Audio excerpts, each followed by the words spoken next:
بسم اللہ الرحمن الرحیم۔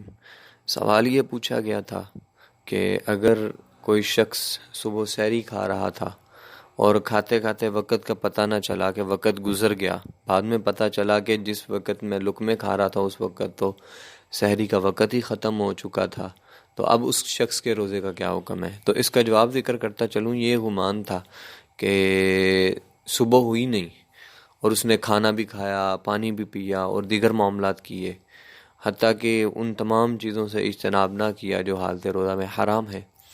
تو بعد میں معلوم ہوا یا گھڑی دیکھی یا کسی نے بتایا کہ صبح ہو چکی ہے، تو سحری کا وقت کب کا گزر چکا ہے، تو ایسی صورت میں اس بندے پر صرف قضا لازم آئے گی، کفارہ لازم نہیں آئے گا۔